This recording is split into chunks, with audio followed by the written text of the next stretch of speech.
পথিরা দত্তর করে পাঠিয়ে দিলেন। আর এদিকে সমস্ত দেবতাগণ আগমন করছে।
নিজ নিজ আসন করিলেন গ্রহণ। আর ওদিকে ঋষি ভরদ্বাজের পত্নী গোদাবরী রন্ধন করতে করতে আগমন করছে। ভক্তের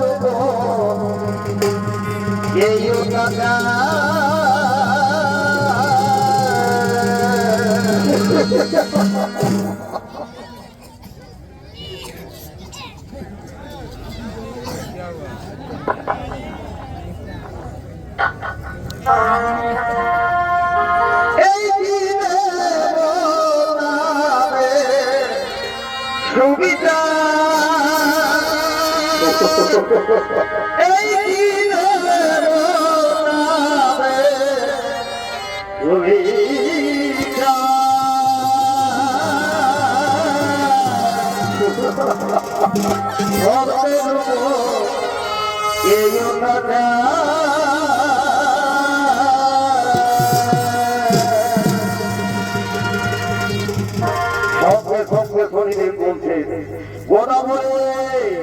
তুমি শান্ত হো।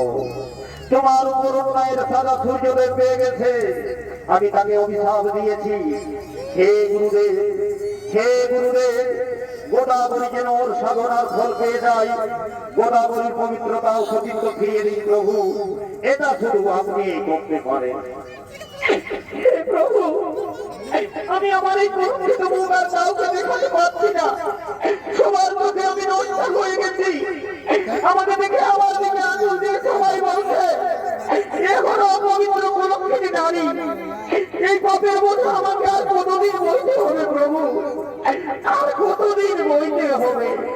সঙ্গে সঙ্গে দেবাদেব মহাদেব বলছে, ওরা বলে তোমার ভক্তিটা আমি মুগ্ধ হয়েছি, তুমি অপবিত্র নারী নও, তোমাকে এই সংসার পবিত্র রূপে সবাই জানবে। বর্তমানের মাটিতে গোদাবরী নদী রূপে বইবে তুমি, তোমার পবিত্র জলে উদ্ধার পাবে, সমস্ত পাপ মোচন হবে। আর যে প্রাণী তোমার জলে স্নান করবে সেই প্রাণীও পাপ থেকে মুক্তি পাবে। তোমার জলে আমার পূজাতে সর্বপ্রথম সেবা রূপে গ্রহণ করবো আমি, এবং স্বয়ং সেই জলে বিরাজ করবো আমি। যদি দর্শক মন্ডলী, এদিকে ঋষি পত্নী গোদাবরী তম্বকে গোদাবরী নদী রূপে সৃষ্টি হল। যে নদীতে লক্ষ লক্ষ কোটি কোটি পাপ করে যদি স্নান করা যায়, সমস্ত পাপ থেকে মুক্তি পাওয়া যায়। তাই শ্রী দর্শক মন্ডলী, পাপ করলে পাপের ফল পেতেই হবে, যেমন কর্ম তেমন ফল। তাই আপনারা সৎপথে চলুন, আপন আপন কর্ম করুন। সতী দর্শক মন্ডলী, ওস্তাদ শ্রী চন্দ্র মাতৃ সম্প্রদায়ের পক্ষ থেকে সৌরিত্রনাথের তৃতীয় নিবেদন সতী গোদাবরী ও গোদাবরী নদীর উৎপত্তি পালাখানি আমরা এইখানে করলাম সমাপন। নমস্কার, নমস্কার, জোহার, দণ্ডবোধ, রাধে।